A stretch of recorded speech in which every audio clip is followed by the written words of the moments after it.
When Jake's arms grew tired and he tried to drop the effigy, the ghost dragged him along, insisting he keep holding it, or else it would shove his head into the bushes, scratching his face.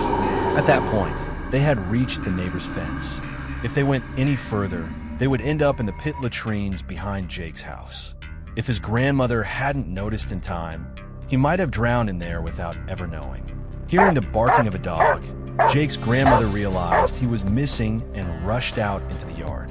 He later recounted that she saw a trail of water leading from the porch to the backyard, disappearing at the path next to the neighbor's house. Frightened, she ran inside to grab a knife, took a flashlight, and shone it into the yard, swinging the knife at branches to scare the ghost away. When she reached the base of a tree, she saw Jake standing there holding the effigy, facing the tree and mumbling something indistinct. She immediately swung the knife down next to his head and snatched the effigy away. Jake, startled, looked at her with dazed eyes. In the flashlight's beam, his grandmother's face appeared pale like a paper figure, causing him to cry and wet his pants. Thinking something was wrong with him, she quickly carried him back to the house, changed his clothes, and noticed that his face was scratched as if it had been clawed. She quickly deduced what had happened.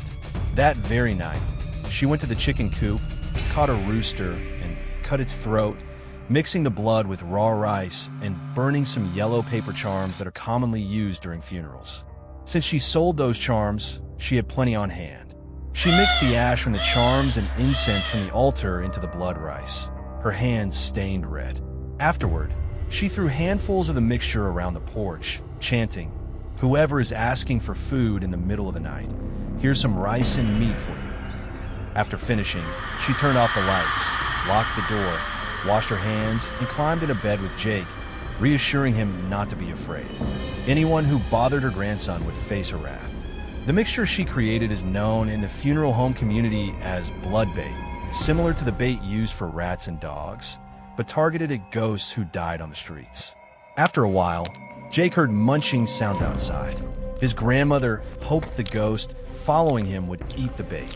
If it ate it, the ghost wouldn't die, but it would be scared off, especially since it contained ash from her family's incense. That night, Jake slept with his eyes unable to close tightly. To this day, they remain that way, always slightly open, with the whites showing more than half, making it look like he's staring. I thought his grandmother was skilled enough to get rid of the ghost, and Jake stopped thinking about the past. However, when he returned home to his family,